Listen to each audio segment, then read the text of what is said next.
Los invito todos a tomar su Biblia en sus manos y haremos nuestra declaración de fe. Amén.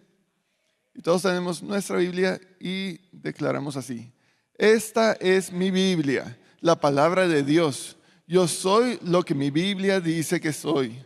Tengo lo que mi Biblia dice que tengo y puedo hacer todo lo que mi Biblia dice que puedo hacer. Hoy la leeremos, la escucharemos, la obedeceremos y la semilla incorruptible de la palabra de Dios transformará mi vida para siempre. Amén. Amén. Los invito a ir conmigo nuestro texto central va a ser en Gálatas. Entonces, si quieren ir conmigo a Gálatas, pueden ir. Pero antes de esto, les voy a contar un poco acerca de cuál es esta nuestra nueva serie. Hoy estrenamos serie, qué bueno, nueva serie. Y de lo que se trata esta serie es del evangelismo, y especialmente el evangelismo del apóstol Pablo. Usualmente nosotros no pensamos en Pablo como un evangelista, tal vez pensamos como un teólogo, como un escritor, pero en realidad su gran misión en su vida fue el evangelismo. Él fue y tuvo sus misiones y sus viajes misioneros y fue a través del mundo y es quizás el evangelista más exitoso que hay en la Biblia. Simplemente porque él llegó a aquellos que lo necesitaban, a aquellos de que todos los demás no querían, a los cuales los demás no pensaron siquiera ir. Pablo es un excelente evangelista y podemos hablar y vamos a hablar mucho acerca de esto. Podemos hablar acerca de sus viajes misioneros. Podemos hablar acerca de sus varios discursos. Podemos hablar acerca de las metodologías que parece utilizar. Pero hoy quiero empezar haciéndonos la pregunta: ¿quién es este súper exitoso evangelista? ¿Qué es lo que tenía él que era tan bueno, tan especial de que él logró hacer esto? ¿Cuál era el ingrediente secreto de su salsa especial, verdad? ¿Qué es lo que lo hace tan diferente a Pablo? Porque Pablo, ¿verdad? No me parece a mí de que debería ser tan diferente o tan especial. Cuando nosotros leemos el libro de Hechos, vemos de que Judea, Israel, podemos hablar de Jerusalén, estaba listo para esa explosión. Que cuando sale Pedro y empieza a predicar, se convierte en 5,000. Y luego se convierte en 10,000, porque todos estaban ahí porque estaban esperando que algo pasara. Y habían muchos estudiados de la ley de que estaban diciendo: ya es tiempo, ya viene. Y entonces estaban esperando en Jerusalén porque iba a venir el Mesías. Y lo estaban esperando y aparece Jesús. Y tal vez ni cuenta se dieron. Pero luego cuando se les predica y escuchan y logran darse cuenta de lo que ocurrió, entonces empiezan a predicar ellos también. Pero no sabemos sus nombres. No sabemos quiénes son. No sabemos quiénes son estos 5,000 y estos 10,000. No tenemos muchos nombres de otros evangelistas que seguramente van a viajes misioneros. Sabemos de que hubieron otros porque Pablo mismo les envía una carta.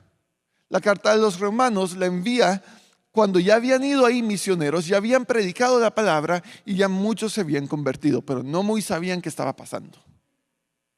El emperador romano de ese momento echa a todos los judíos y entonces se quedan sin predicadores. Lo que nos dice de que estos eran de esos 5,000 y esos 10,000.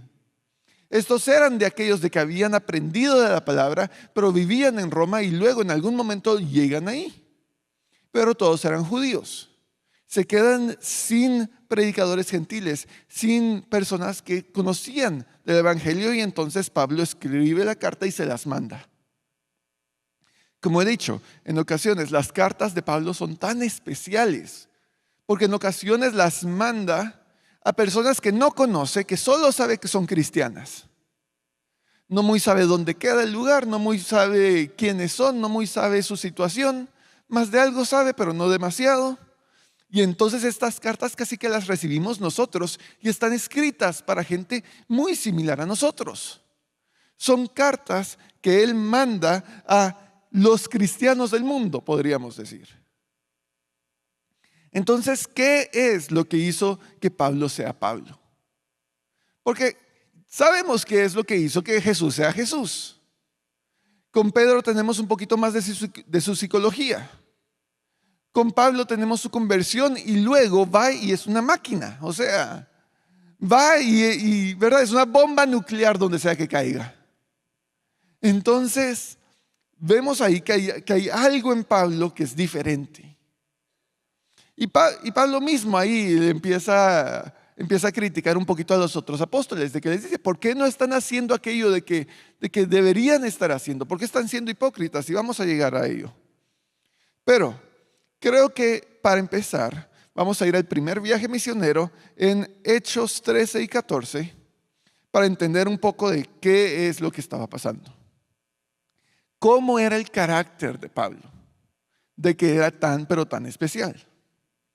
En Hechos 13, durante el primer viaje misionero, llega a la región del centro de Turquía, de lo que ahora es Turquía, que antes en ese momento se llamaba Galicia. No es Galicia en España, es Galicia en Turquía. Y llega a la primera ciudad ahí, que es Antioquía de Pisidia. Y en Antioquía de Pisidia, nosotros sabemos, mira, ahí está el gran evangelista, llega. Él entra a la sinagoga como era su costumbre, predica en la sinagoga, luego va a la ciudad, predica en la ciudad, muchos se convierten, los gentiles están felices, pero los judíos más ortodoxos no, conspiran ahí con nosotros y lo echan de la ciudad, expulsado, que ya no regrese. Bueno, ¿verdad? Sale Pablo, se sacude los pies de ellos y va caminando. Bueno, se va de ahí y va a la próxima ciudad. La próxima ciudad es Iconio. En Iconio entra en la sinagoga, predica afuera en la ciudad, muchos se convierten, todos son felices, excepto un grupo, y aparecen otros de Antioquía de Pisidia y también están enojados, se juntan, los empiezan a maltratar. Los empiezan a maltratar y los apiedran. Imagínense, apedrean, sí, así se dice. No se apiedra, la gente se apedrea. Ok. Los apedrean y los sacan de la ciudad. Y ahí otra vez, ¿verdad? Se van de la ciudad, sacuden los zapatos, dicen adiós ciudad que nos apedrean y se van. Uno estaría bien enojado, ¿verdad? Yo no sé ustedes, yo no quisiera regresar a ningún lugar donde me han apedreado. Pero bueno, continuamos. En Listra llegan y hay alguien enfermo, entonces oran por él y es sano. Y en Listra había una tradición de que decía que hace mucho tiempo había llegado Zeus, el rey de los dioses, y había llegado y había sanado a alguien. Y se había quedado con unos viejitos o algo, no me recuerdo muy bien de la historia. Pero entonces dijeron, mira, este debe ser otra vez Zeus y Hermes. Y entonces los empiezan a adorar. Y entonces Pablo y su acompañante se rompen sus túnicas y dicen, no somos nosotros, que no sea la gloria para nosotros, ¿cómo así?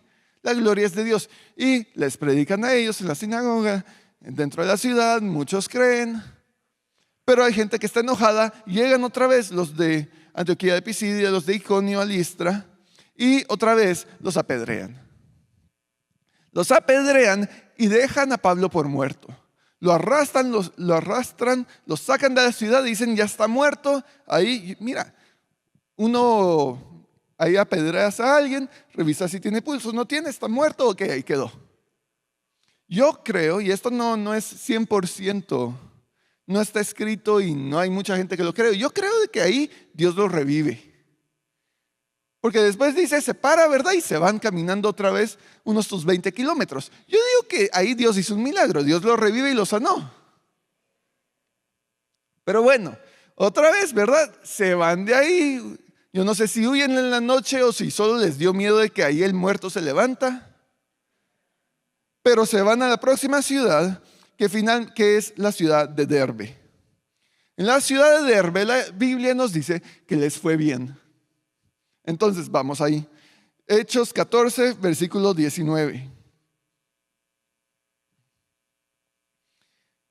En eso llegaron de Antioquía y de Iconio unos judíos que hicieron cambiar de parecer a la multitud. Apedrearon a Pablo y lo arrastraron fuera de la ciudad creyendo que estaba muerto. Pero cuando lo rodearon los discípulos, él se levantó y volvió a entrar en la ciudad. Al día siguiente partió para Derbe en compañía de Bernabé.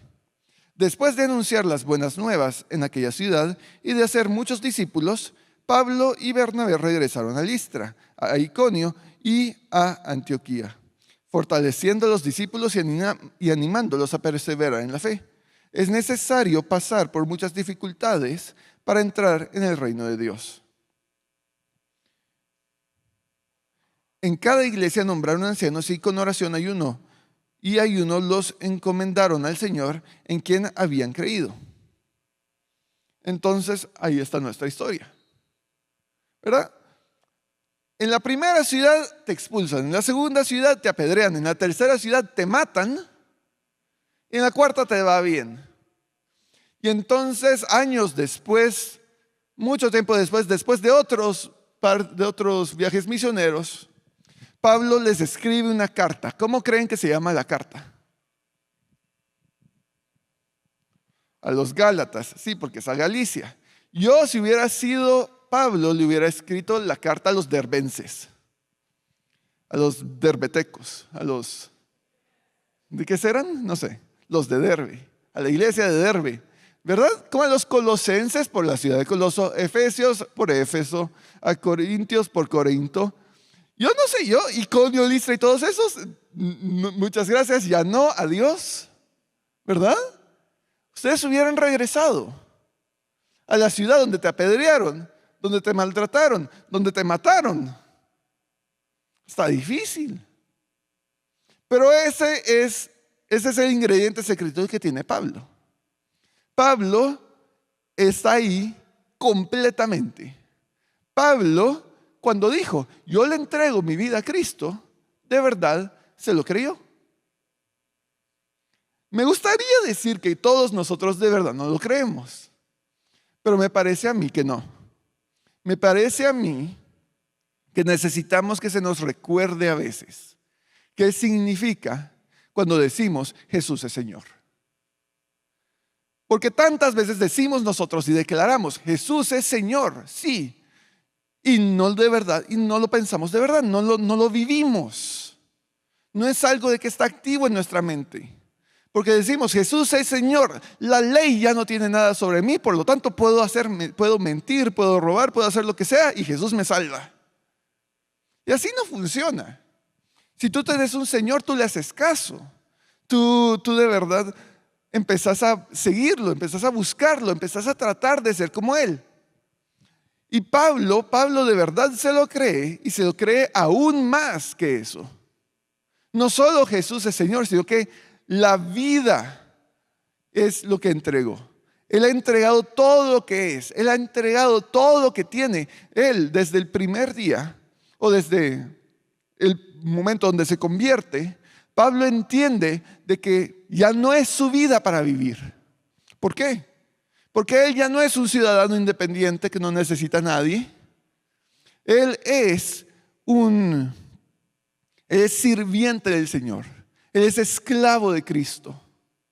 Toda su vida, todas sus fuerzas, todo lo que hace son para el Señor. Porque eso es lo que significa que Jesús es Señor. Eso es lo que declaramos todos los días sobre nuestras vidas. Jesús es Señor significa que yo ya no reino sobre mis propias acciones, yo ya no tengo poder sobre quién soy o qué tengo, sino que Cristo es mi Señor. Entonces, ¿qué es lo que hace Pablo? Pablo no tiene miedo. Pablo no tiene miedo y Pablo no tiene enojo, no tiene rencor. Pablo solo se enoja con aquellos de que están haciendo algo en contra del Señor. Luego, cuando lleguemos a Gálatas, vamos a ver, Pablo se enoja contra las personas que están diciendo de que no es suficiente la gracia de Cristo, sino que tienes que vivir debajo de la ley. Entonces están construyendo razones y maneras de vivir para no tener que obedecer a Cristo. ¿Por qué? Porque te pones una jaula más chiquita, entonces la jaula que es Cristo, que es amplia, donde hay bastantes decisiones que tomar, donde hay bastante libertad bajo Cristo, pues mira, si por lo menos decidiste tu propia jaula dentro de la jaula. Nosotros tenemos que entender qué significa esto, hermanos, y tenemos que realmente vivirlo. En unas cuantas semanas vamos a tener otra vez un Día del Amigo. Este ya es el segundo de este año y todavía nos faltan un par más. ¿Por qué? Porque este es el tema del año. ¿Qué significa vivir por Cristo? Vivir por Cristo, vivir en pos de Cristo, que Cristo vive en mí, significa que yo actúo como Cristo quiere que yo actúe. Yo actúo como Cristo actuaría si Él estuviera aquí el día de hoy.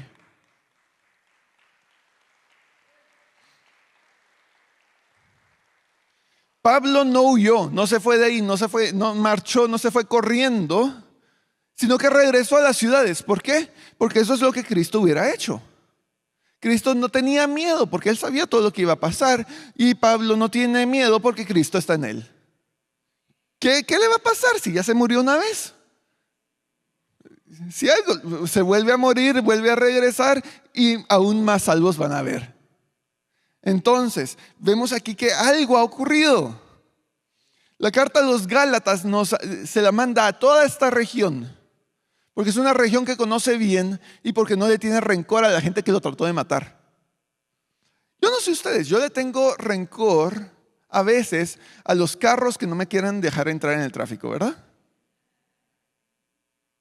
Entonces, ¿cómo podemos vivir así, hermanos? Necesitamos realmente entregar nuestra vida, entregar nuestro corazón a Cristo y vivir como Él viviría. ¿Quién aquí conoce a alguien en su trabajo, en su familia, en su vecindario, de que no conoce a Cristo, que ustedes saben que no conoce a Cristo y que ustedes nunca han siquiera tratado de compartir con ellos el Evangelio? Yo voy a ser el primero que levanta la mano. Yo conozco un montón de personas. Yo estudié en Europa. Yo conozco un montón de personas que no conocen a Cristo. Y ese es un problema. Porque según todo lo que leo, según el Jesús que yo conozco, Él no lo dejaría así. Me parece a mí que esa necesidad de actuar, esa necesidad de llegar a aquellos que no son salvos, es la necesidad central de los cristianos.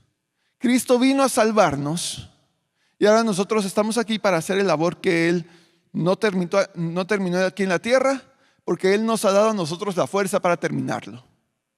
Entonces nos toca ir a alcanzar a aquellos que no quieren ser alcanzados, a quienes no hemos encontrado, a quienes nunca han oído la palabra de Dios, o a aquellos de que se han perdido. Amén. Excelente. Vamos entonces a continuar con nuestra lectura central del día de hoy, que es en Gálatas. Gálatas capítulo 1. Para entender un poquito más de cómo entiende su vida Pablo. Porque nosotros podemos decir, bueno, ya entiendo, Pablo de verdad se la creía. Cool. Y eso no nos cambia la vida para nada. Porque decimos, sí, yo también creo, pero no tengo tantas oportunidades. Que mira que si lo comparto en el trabajo se van a pelear conmigo. Que mira que ya le prediqué a mi abuelita 20 veces y todavía no quiere nada. Que mira que me van a dejar mis amigos. Que ¿cómo le voy a predicar a los vecinos si ni siquiera les hablo? ¿Verdad? Hay tantas excusas que podemos meter. Entonces tratemos de ver qué es esto que hacía Pablo. Entonces, en sus propias palabras, Gálatas 1:1. Pablo, apóstol, no por investidura ni mediación humanas, sino por Jesucristo y por Dios Padre, que lo levantó de entre los muertos. Y todos los hermanos que están conmigo a las iglesias de Galacia. Que Dios nuestro Padre y el Señor Jesucristo les concedan gracia y paz. Jesucristo dio su vida por nuestros pecados para rescatarnos de este mundo malvado, según la voluntad de nuestro Dios y Padre, a quien sea la gloria por los siglos de los siglos. Amén. Me asombra que tan pronto estén dejando ustedes a quien los llamó por la gracia de Cristo para pasarse a otro evangelio. No es que haya otro evangelio, sino que ciertos individuos están sembrando confusión entre ustedes y quieren tergiversar el evangelio de Cristo. Pero aun si alguno de nosotros o un ángel del cielo les predicara un evangelio distinto del que les hemos predicado, que caiga bajo maldición. Como ya lo hemos dicho, ahora lo repito, si alguien les anda predicando un evangelio distinto del que recibieron, que caiga bajo maldición. Esta es la temática central de Gálatas, que están entrando predicadores que son predicadores judaizantes, predicadores que dicen de que no basta ser cristiano, uno también tiene que ser judío. No basta seguir a Cristo, sino que también hay que perseguir la ley. Mientras que Pablo dice, no, así no es. Me sorprende que tan pronto se estén desviando, porque la ley era insuficiente. La ley era una carga sobre nosotros. Era para nosotros maldición, sino que la gracia de Cristo nos hace libres. Entonces, este es el tema. Por esto es de que la carta de Gálatas es escrita. Porque lo que parece, miren, voy a hablarlo como que si estuviéramos un poquito en la U. En la U, ahorita que lo tengo en mente por la graduación y todo, en la U hay una clase que es la clase de emprendimiento. Y en la clase de emprendimiento te dicen de que hay, varias categorías, pero hay dos categorías interesantes que aplican aquí, que son los emprendedores y los primeros adoptadores. Entonces, cuando hay una innovación, el innovador viene y innova, hace cosas nuevas. Y hay aquellos de que son los primeros de que toman las innovaciones y empiezan a jugar con ellas. Entonces tenés a Steve Jobs de que crea el iPhone y tenés las primeras 100 personas que compraron el iPhone y se los enseñaron a todos sus amigos. Y vivían con todos los problemas de que tenían los iPhones tempranos. Y entonces tenemos aquí una situación similar a esta, porque esta dinámica causa problemas. El innovador suele pensar mundialmente. Suele pensar, aquí hay un problema de que necesita una solución y le aplica un sistema de que usualmente los sistemas ahorita son globales. Imagínense que quieren inventar ustedes una nueva manera de comer cereal en el desayuno. En vez de comértelo con una cuchara, te lo vas a comer con un nuevo invento que nunca ha sido visto en el mundo. Entonces inventas ahí tu implemento, lo que sea, y lo tratas de mercadear. Miren, con esto puedes comer cereal nuevo y 90% de la población dice, ¿y para qué quiero eso? Si me sirve la cuchara. Mientras que un pequeño número de personas dice, bueno, yo lo voy a intentar. Y esos son los primeros adoptadores. Y van a donde sea su mercado local o su espacio local y utilizan el nuevo implemento, la nueva invención y tratan de comer cereal y mandan feedback. Mira de que esta cuchara rara de que me mandaste, de que no es una cuchara, ¿verdad? Pero este implemento raro no muy sirve por esta y esta razón, o encontré estos problemas, o encontré estos detractores. Y escuchar eso es muy importante para alguien de que está emprendiendo o innovando. Ok, entonces, Pablo es un innovador. ¿Cuál fue su innovación? ¿Cuál fue su nueva cuchara para comer el cereal? De que no solo se le predica a los judíos, se le predica a todos los demás. Porque bajo Abraham se dio la promesa. La promesa fue, tu familia bendecirá a todo el mundo y nosotros somos todo ese mundo. Y el primero de que dijo, ya es tiempo, ya es hora, hay que cumplir la promesa, hay que hacer lo que Cristo haría en esta tierra, fue Pablo y dice, vamos a predicarle al resto del mundo. Vamos a predicarle a estos gentiles que no saben nada de nada.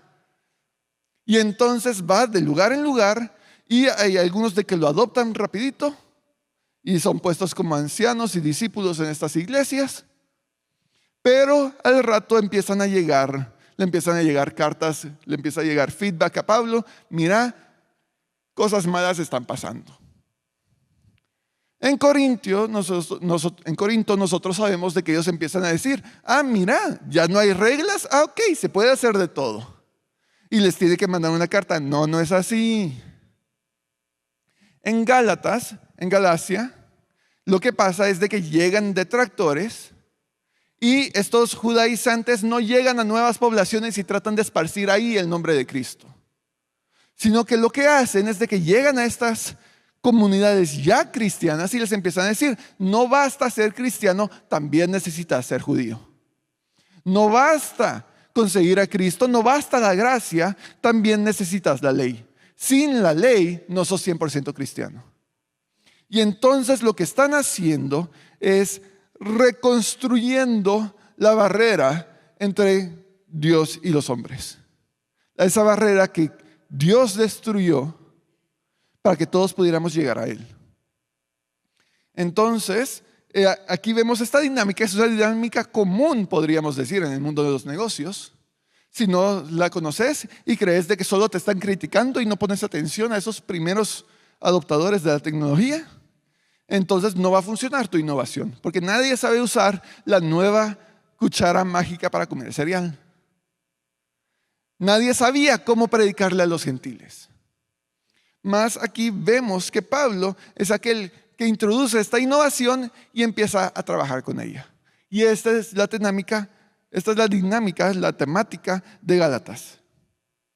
Así es como funciona. Pero en esto, lo que hace Pablo para solucionar esto es que te dice 3 cosas. Te dice quién es Pablo, te dice cómo funciona el evangelio y te dice cómo aplicarlo. Te dice, regresando a nuestra cuchara mágica para comer cereal, te dice qué es el producto, te dice cómo usarlo y por qué lo deberías usar. Miren, Pablo, excelente para los negocios. Te enseña bastante. No solo evangelista y misionero. Ok. Entonces, regresemos al texto. Vemos aquí de que les está diciendo, ustedes se están volviendo a meter en problemas, déjenme aclararles sus dudas. Y en esto, vamos al versículo 10, capítulo 1. ¿Qué busco con esto? ¿Ganarme la aprobación humana o la de Dios? ¿Piensan que procuro agradar a los demás? Si yo buscara agradar a otros, no sería siervo de Cristo. Quiero que sepan, hermanos, que el evangelio que yo predico no es invención humana. No lo recibí ni lo aprendí de ningún ser humano, sino que me llegó por revelación de Jesucristo. Vemos aquí más de quién es Pablo, qué es lo que cree que está haciendo Pablo. Él de verdad se lo cree cuando dice que él entregó su vida a Cristo. Él no está haciendo nada por razón humana. Él no está buscando vanagloria humana. Él no está buscando que alguien le diga bien hecho. Él está buscando perseguir a Cristo. Él está buscando lo que todos nosotros deberíamos estar buscando en nuestras vidas. Constantemente preguntarnos, ¿por qué estoy aquí? ¿Por qué estoy aquí? ¿Por qué Dios me ha puesto acá? Y no necesariamente aquí en esta iglesia. ¿Por qué Dios me puso en Guatemala, en mi trabajo, en mi casa, donde sea de que esté? ¿Por qué Dios me puso aquí? ¿Y cómo y qué haría Jesús aquí? Porque no es una pregunta que nos hacemos tan seguido, me parece a mí. Muy seguido nos chocamos con alguien y salimos a pelearnos. Se nos levanta la ira. Se toparon con nosotros en el tráfico. Y no nos preguntamos, ¿qué haría Jesús aquí? ¿Cómo es de que caí en esta situación? Dios, ¿por qué me haces esto? No, Dios, ¿qué podría hacer para avanzar el reino acá? Porque eso es lo que está haciendo Pablo. Pablo fue a la ciudad y lo apedrearon y lo sacaron y lo hirieron y casi que lo matan. Lo matan tal vez sí, tal vez no. Y aún así, regresa. Esto no es, el milagro no es tanto de que regresó a la vida, es de que regresó a donde lo mataron. ¿Por qué? Porque eso va en contra de nuestra intuición humana. Eso va en contra de nuestro corazón. Pablo es diferente. Pablo, la salsa especial, el ingrediente mágico es no que se lo cree, pero lo vive. Nosotros podemos decir que no lo creemos, pero realmente estamos viviendo de esa manera en cada momento, en cada lugar. Hermanos, es necesario vivir de esta manera si queremos ser aún siquiera un poquito parecidos a Pablo. Y nosotros imitamos a Pablo como él es imitador de Cristo. Continuamos, versículo 13. Y ahorita vamos un poquito para largo. Ustedes ya están enterados de mi conducta cuando pertenecía al judaísmo, de la furia con que perseguía a la iglesia de Dios, tratando de destruirla. En la práctica del judaísmo yo aventajaba a muchos de mis contemporáneos en mi celo exagerado por las tradiciones de mis antepasados. Sin embargo, Dios me había apartado desde el vientre de mi madre y me llamó por su gracia cuando Él tuvo a bien revelarme a su Hijo para que yo lo predicara entre los gentiles. No consulté con nadie. Tampoco subí a Jerusalén a ver a los que eran apóstoles antes que yo, sino que fui de inmediato a Arabia, de donde luego regresé a Damasco. Después de 3 años subí a Jerusalén para visitar a Pedro y me quedé con él 15 días. No vi a ningún otro de los apóstoles, solo vi a Jacobo, el hermano del Señor. Dios me es testigo de que en esto que les escribo no miento. Más tarde fui a las regiones de Siria y Cilicia, pero en Judea las iglesias de Cristo no me conocían personalmente. Solo habían oído decir: el que antes nos perseguía, ahora predica la fe que procuraba destruir. Y por causa mía glorificaban a Dios. Vemos aquí cómo él va de perseguidor a predicador de Cristo. Amén. Vemos aquí que algo pasó en este momento. Nos cuenta él su historia, nos da un poquito de sus referencias. Nos dice: no fue porque nadie me predicó en especial. Yo no soy seguidor de Pedro o seguidor de Jacobo. No, yo soy seguidor de Cristo. Porque Dios le plació presentarme a mí, a Jesús, y desde entonces solo a Él lo he estado persiguiendo. Y entonces nos está diciendo Él que esto es que en esa manera, de alguna manera, en algún momento, algo pasó. Algo ocurrió en Él. Hubo un cambio en su interior, en su corazón, donde él ya no era este perseguidor, sino que se volvió este predicador, se volvió esta persona de que sí, continúa persiguiendo a Cristo, pero lo hace de la manera que todos nosotros queremos perseguir a Jesús. Él cambia. ¿Y cómo es de que cambió? ¿Cómo es esto? Sigamos leyendo porque vamos a llegar aquí al final. Bueno, en el capítulo 2 me parece a mí que lo vamos a encontrar. Pero nos dice, y esta es la manera de vivir, es lo que nos está diciendo Pablo. Pablo se está poniendo a sí mismo como un ejemplo en esta carta. Capítulo 2, 14 años después, subí de nuevo a Jerusalén, esta vez con Bernabé, llevando también a Tito.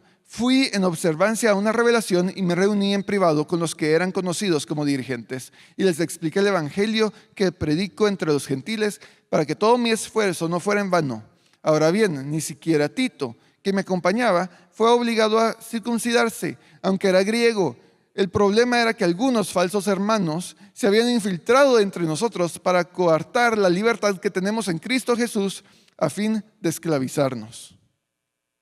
Ni por un momento accedimos a someternos a ellos, pues queríamos que se preservara entre ustedes la integridad del evangelio. ¿Qué nos está diciendo aquí? Pablo nos está revelando nuevamente cómo funcionan las cosas. Nos está revelando que los judaizantes querían poner el yugo de la ley sobre cada uno de los nuevos creyentes. El yugo de la ley que fue quitado de nosotros y fue puesto en nosotros el yugo de Cristo, lo que hace es que este es un yugo más ligero. A nosotros se nos ha quitado la ley de por encima, más se nos ha dado un Señor. Amén. Tenemos un Señor a quien seguimos, a quien buscamos, a quien emulamos, quien queremos que viva en nosotros. Amén.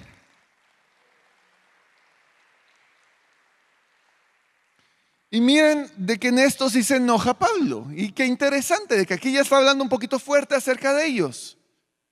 Y miren que lo que me parece a mí de que nos está diciendo aquí Pablo es de que ellos están haciendo algo. Ese es el espíritu de la religiosidad sobre estos judaizantes. Los judaizantes dicen, no, yo no quiero la libertad de escoger, y yo quiero que haya una ley estricta encima de mí, de que me diga qué tengo que comer, qué me tengo que poner, cómo me voy a vestir, para que yo esté seguro que no hago nada mal. Y entonces yo, por mis propias fuerzas, puedo hacer lo que yo necesito hacer para ser salvo. Yo no quiero que Jesús me diga qué hacer. Yo quiero que la ley esté sobre mí para que yo pueda decidir qué tengo que hacer. Y entonces los judaizantes están poniendo sobre nosotros el yugo de la ley. Y en esto la ley, la religión, se vuelve un ídolo frente a nosotros. Una de las otras pocas ocasiones donde parece así, un poquito amargado Pablo, es en Hechos. En Hechos 17, cuando él va a Atenas. En Atenas, vamos a Hechos 17, versículos 16 al 23, dice esto. Mientras Pablo los esperaba en Atenas, le dolió el alma al ver que la ciudad estaba llena de ídolos. Así que discutía en la sinagoga con los judíos y con los griegos que adoraban a Dios, y a diario hablaba en la plaza con los que se encontraban por ahí. Algunos filósofos epicuros y estoicos entablaron conversación con él. Unos decían, ¿qué querrá este charlatán? Otros comentaban, parece que es predicador de dioses extranjeros. Decían esto porque Pablo les anunciaba las buenas nuevas de Jesucristo y de la resurrección. Entonces se lo llevaron a una reunión en el Areópago. ¿Se puede saber qué nueva enseñanza es esta que usted presenta?, le preguntaron. Porque nos viene usted con ideas que nos suenan extrañas y queremos saber qué significan. Es que todos los atenienses y los extranjeros que vivían ahí se pasaban el tiempo sin hacer otra cosa más que escuchar y comentar las últimas novedades. Pablo se puso en medio del Areópago y tomó la palabra. Ciudadanos atenienses, observo que ustedes son sumamente religiosos en todo lo que hacen. Al pasar y fijarme en sus lugares sagrados, encontré incluso un altar con la inscripción a un Dios desconocido. Pues bien, eso que ustedes adoran como algo desconocido es lo que yo les anuncio. Pablo les está diciendo, miren, ustedes religiosos idólatras, ¿qué se creen? Y esa es la manera como me parece a mí que Pablo nos hablaría de nuestras vidas. Tal vez nosotros no ponemos la ley de por en medio, pero nos podemos hacer nosotros la pregunta, ¿hay algo de que nosotros no le daríamos a Jesús? Si Jesús te pide a ti, miren, aquí hay una historia divertida de que había un joven de que iba a una iglesia en los Estados, creo que era. Y me recuerdo de que lo contaron, que este joven llegaba vestido así todo imo, así con el pelito para el lado que le cubría la cara y medio no veía, así pintado de negro, con los piercings y todo, y así, ¿verdad? Vestido deprimido, básicamente. Y entonces ahí estaba el chavito y llegaba a la iglesia y bien cristiano el chavito, pero todo el mundo lo juzgaba y le hacía el feo, ¿verdad? Y entonces cuando se acercó al pastor así medio enojado, así como, mire pastor, toda su congregación así me hace el feo. Y entonces el pastor le pregunta, mira, si Jesús, y el joven le dice, no, yo soy un buen cristiano, yo siempre yo oro, yo busco a Dios, yo leo la Biblia. Y el pastor ese le pregunta, mira, si Jesús te pidiera que dejaras de escuchar esa música que tú escuchas, que te cambies de ropa, que te quites los piercings y todo eso, ¿lo harías? Y el joven se quedó como, no estoy seguro, no sé, esta es como mi identidad, no creo que Jesús me lo pediría. Y empieza a dar un montón de excusas. Y entonces el pastor le dice, mira, el problema no es que estés vestido así o que te critique la gente, es que tenés un ídolo. Esa música, esa ropa, todo eso que estás poniendo por encima de Jesús, que no le estás entregando, que no le estás dejando meterse en esa área de tu vida, ese es un ídolo. Es un ídolo porque tú lo estás poniendo por encima de Cristo. Y aquí los judaizantes están haciendo eso. Están poniendo la ley, están poniendo la religión por encima de Jesús. Y estos ya son cristianos, ya son convertidos, ya declaran Jesús es Señor. Y declaran Jesús es Señor sobre todo excepto la ley. Y tal vez tú puedes declarar Jesús es Señor sobre todo excepto mi billetera. Jesús es Señor, pero no en el trabajo. Ahí mi jefe es el Señor, mira, yo no sé. Jesús es Señor excepto en mi casa. Ahí la señora manda. ¿Verdad? Jesús es Señor excepto en el vecindario porque si no me van a hacer de feo los vecinos. Jesús es Señor excepto si me topo con alguien y veo de que está deprimido y que necesita a Jesús. Pero mira, ya es tarde, me tengo que ir. Jesús es Señor, pero cualquier cosa que no le darías a Jesús, que no cambiarías por Jesús, que no abandonarías por Jesús, ese es el ídolo en tu vida que no te está dejando avanzar. Cualquier pecado que no puedas abandonar, ese es el ídolo que no te está dejando avanzar. Y ahí Pablo nos está declarando desde la antigüedad. Yo veo que ustedes son todos muy religiosos. Y eso debería pegarnos en nuestra vida y llamarnos a la reflexión y revisar realmente nuestro corazón. Los judaizantes ahí están con el yugo de la ley encima. Y nos encontramos aquí en este gran problema. Y por cuestiones de tiempo vamos a saltarnos al versículo 15. Donde Pablo finalmente nos dice, y entonces, ¿qué es la verdad? ¿Qué es lo que deberíamos hacer? ¿Cómo deberíamos vivir? Si todos estos otros son hipócritas, son judaizantes, son idólatras que ponen la religión sobre Cristo, ¿qué es lo que deberíamos hacer? ¿Cuál es el ingrediente secreto de Pablo para hacer maravillas en este mundo? Leamos, hermanos míos, versículo 15 al 21. Sin embargo, Dios me había apartado desde el vientre de mi madre y me llamó por su gracia cuando Él tuvo a bien revelarme a su Hijo para que yo predicara entre los gentiles. No consulté a nadie. No, este es capítulo 1. Capítulo 2, versículo 15. Disculpen, hermanos. Nosotros somos judíos de nacimiento y no pecadores paganos. Sin embargo, al reconocer que nadie es justificado por las obras que demanda la ley, sino por la fe en Jesucristo, también nosotros hemos puesto nuestra fe en Cristo Jesús para ser justificados por la fe en Él y no por las obras de la ley. Porque por estas nadie será justificado. Ahora bien, cuando buscamos ser justificados por Cristo, se hace evidente que nosotros mismos somos pecadores. ¿Quiere esto decir que Cristo está al servicio del pecado? De ninguna manera. Si uno vuelve a edificar lo que antes había destruido, se hace transgresor. Yo, por mi parte, mediante la ley, he muerto a la ley, a fin de vivir para Dios. He sido crucificado con Cristo, y ya no vivo yo, sino que Cristo vive en mí. Lo que ahora vivo en el cuerpo, lo vivo por la fe en el Hijo de Dios, quien me amó y dio su vida por mí. No desecho la gracia de Dios. Si la justicia se obtuviera mediante la ley, Cristo habría muerto en vano. Si la gracia se obtendría por medio de cualquier cosa que no es Jesús, Cristo hubiera muerto en vano. Entonces, ¿por qué todavía nos aferramos a la billetera? ¿Por qué todavía nos aferramos a nuestro renombre en nuestras estructuras sociales? ¿Por qué todavía tenemos partes de nuestra vida que nos aferramos y no permitimos la entrada a Cristo? Porque en ocasiones nosotros no vivimos de esa manera. Hermanos, esta es la pregunta. ¿Hay algo que no dejarías por Jesús? Porque Pablo te acaba de decir, uno tiene que morir. Tan extremo hay que llegar. Tú tenés que dejarlo todo por Cristo. Cristo quizás no te lo pida, que lo dejes todo. Cristo tal vez no te pida tu carro, o que des tu casa, o que dejes tu trabajo. Pero Cristo te lo puede pedir y tu corazón necesita estar dispuesto. ¿Por qué? Porque no puede haber nada por encima de Jesús. La ley misma no puede estar por encima de Jesús.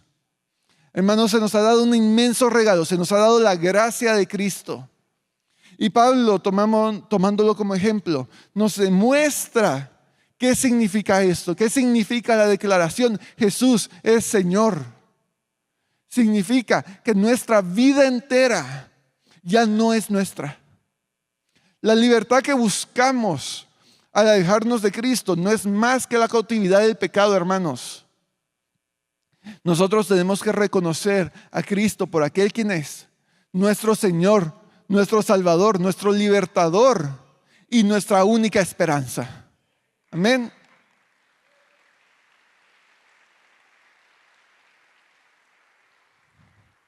Versículo 20. He sido crucificado con Cristo y ya no vivo yo, sino que Cristo vive en mí. El secreto de Pablo no es un secreto, hermanos. Es que de verdad se lo creía. Y cuando le entregó su vida a Cristo y cuando él decide morir a sí mismo por Jesús, él de verdad se lo creyó y él de verdad vivió de esa manera. Y hoy los invito a vivir de esa manera. Hoy los invito a nuevamente examinar sus vidas y preguntarse, ¿qué es lo que estoy haciendo? ¿Por qué es de que Dios me ha puesto donde estoy? ¿Qué haría Jesús si Él estuviera en mi lugar? ¿Y por qué? ¿Qué es esa cosa que me limita? ¿Por qué no lo hago yo? Hermanos, hoy los invito a este es el desafío cristiano, este es el desafío más grande del mundo y al final la decisión más fácil. ¿Acaso vamos hoy a realmente entregarle nuestra vida a Jesús? Estas próximas semanas vamos a seguir oyendo de Pablo y esto se va a reiterar una y otra vez porque esta es la vida de Pablo. La vida de Pablo es que Pablo no vivió su vida, sino que Pablo le entregó a Cristo y en eso él pudo ver todos los milagros que pudo ver. Él pudo ver todas las maravillas. Él pudo ver que al entregarle su vida a Cristo, esa era la vida que valía la pena vivir. Y todo lo demás no valía nada. Hermanos, terminaremos en oración. Y después de esto habrá un momento de ministración. Si hay alguien aquí de que desea, tiene ansias de esto, tiene hambre de Cristo y desea entregarle su vida a Cristo, vamos a tener aquí un tiempo de oración y ministración y los invito a acercarse porque hay hermanos aquí listos para orar por ustedes. Si ustedes hay algo de que los están atando, sienten en su vida de que hay cosas de que no los permiten escapar del pecado, cadenas y lazos, los invito hoy a acercarse. Y si hay algo de que ustedes creen, mira, no estoy seguro, no estoy tan seguro, igual les pido yo como favor personal que se acerquen, que nuestro equipo de administración es más o menos nuevo y les cae bien la experiencia. Amén. Hermanos, terminemos en oración. Dios, gracias Señor, porque tú abres las puertas de los cielos para nosotros, porque tú eres el único camino a la vida. Porque nosotros, oh Señor, en búsqueda de nuestra vida la podemos perder. Te pedimos, oh Dios, de que te podamos buscar a ti primero. Señor, gracias, porque tú estás aquí con nosotros, porque tú nos has llamado, porque tú tocas la puerta. Y nosotros, Señor, hoy buscamos responderte. Te pido, Dios, que te muevas en nuestros corazones. Que hoy, Señor, traigas a nuestras mentes, a nuestros corazones, a nuestra conciencia, aquello de que nos limita, aquello que no hemos entregado, Señor. Te pedimos de que nos muestres, oh Dios, aquello de lo que deberíamos estar desesperados de entregarte. Señor, te pido que cada uno de nosotros pueda reflexionar y pueda ver qué es lo que nos está limitando y qué es lo que no nos permite hablarte, que no nos permite tener una relación completa contigo. Te pido, Señor, que hoy podamos nosotros vivir por ti, oh Señor. Que podamos morir a nosotros mismos y vivir por ti. Porque te necesitamos, oh Señor, te necesitamos, Cristo. Gracias, oh Dios, te pedimos, Señor, de que podamos declarar que Jesús es Señor. Y que en cada momento, en cada lugar, en nuestras vidas, tú vivas en pos de nosotros, oh Señor. Que podamos, Señor, decir que no vivimos nosotros, pero que tú vives en nosotros. Dios, gracias. Dios, te pido, muéstranos aquello de que nos limita. Muéstranos aquello que no hemos querido entregar. Muéstranos aquello que quizás ignoramos y hemos quitado de nuestra mente porque es un problema. Señor, te pido, abre nuestros ojos nuevamente, abre nuestros oídos a tu voz. Permite, Señor, que nuestro corazón sea lleno de tu Espíritu Santo y que nuevamente podamos acercarnos a ti. Recuérdanos, oh Señor, de ese primer amor y de cómo nos sentíamos y de cómo podemos, Señor, alcanzarte. Gracias, oh Dios. Hermanos, si alguien quiere acercarse, este es el momento para acercarse. El momento de administración comienza ahora. Y también le pido por favor al equipo de administración que esté listo. Porque este es un momento donde podemos entregar nuestro corazón a Cristo. Donde podemos nuevamente recordar de quién es Él y qué es nuestra vida sin Él. Porque nuestra vida sin Él no vale la pena de vivir, hermanos. Los invito. Si desean un tiempo mayor con Cristo, hay que entregarle todo. Hay que recordar qué significa cuando declaramos que Jesús es Señor y que nuestra vida es suya.